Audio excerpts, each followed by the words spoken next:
Yes, I'm probably a little untypical, let's say, academic in a sense. I'm almost non-willing academic in a sense that I started my life in business. Right after business school, I went to international management consulting, and I loved the work, but in a process of, let's say, 10 years or 12 years, I started to feel that some of the management concepts and tools we were working with weren't really up to date.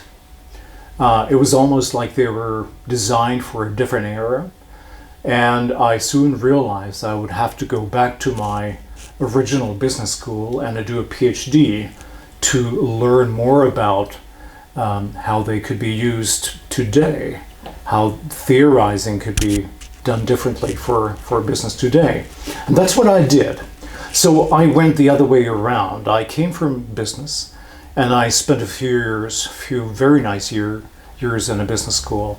And now I'm sort of on my way out again, perhaps having one foot in the academia and then the remaining other foot very firmly in business.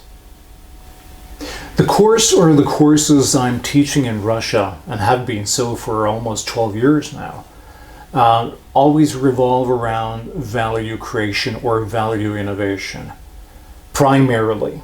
And then, of course, the packaging could be different for different audiences. You have executive MBA, for instance, where we sort of plow through the theoretical foundations of value creation and value innovation a little bit more into depth.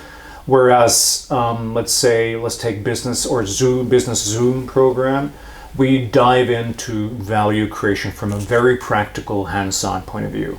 So it really depends. Different courses, different audiences, but the core is pretty much always the same, and that's value creation, value innovation. Well, I would say it's relevant for many reasons, but probably starting from the bigger reason, I can clearly see the Russian economy at large is transforming slowly, but I'd say inevitably, whereas you're moving from a resource-based economy towards what I would call a post-industrial knowledge economy. Of course, companies and industries are in different places on that continuum, but that's certainly one of the reasons why value creation and value innovation seem to be so topical, even in Russia. New business landscape requires new skill sets. Well, it's clear that even in Russia, digitalization or digital business transformation is happening as we speak. And of course, small and medium-sized companies will not escape that change. I wouldn't see it as a threat. I mean, it's a threat only if you choose to stay stagnant. So I would say it's a huge opportunity. I would encourage any and all small and medium-sized businesses to jump on the wagon of digital transformation if it's possible, if it's viable. Well, I think we have this huge surge of interest for business models because much of the old business opportunities that usually took a place between the provider and the seller, they've always almost been exhausted, which results in mature markets. And now the focus or the scope for business opportunities are becoming a lot wider, meaning it's no longer the dyad, the one individual buyer and the seller, but oftentimes it's the industry network or the business network, which really calls for business model innovations to tap into the opportunities. And I would say small businesses have some limitations compared to large companies, but at the end of the day, you could also be a small business or a medium-sized business and do really well if you have expert knowledge in value creation, and business models. I think our family business at Norhydro is a great example of that. Because of our knowledge and ability to play with different business models, we're in a position to work with the giants in the manufacturing sector of this world. I'm a bit of an entrepreneur myself. So, it takes one to know one. That's an old saying.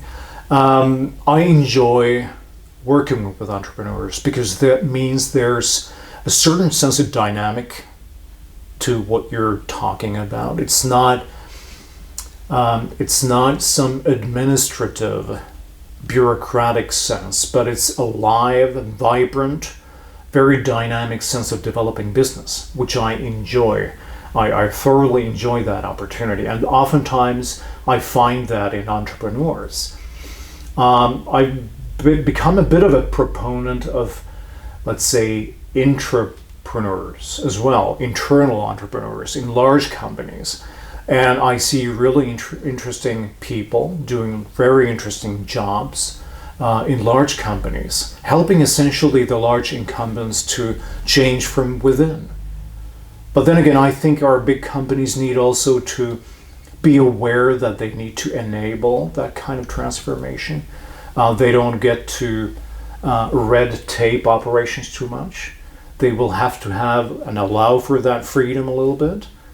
And that's opportunity for me. That's exciting.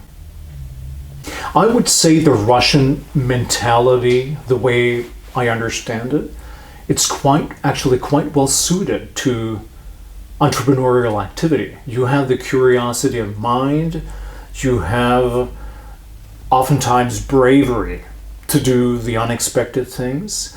You're not way too careful in planning, which could hamper any entrepreneurial activity. So, lots speaks in favor of successful entrepreneurs growing up in Russia as well.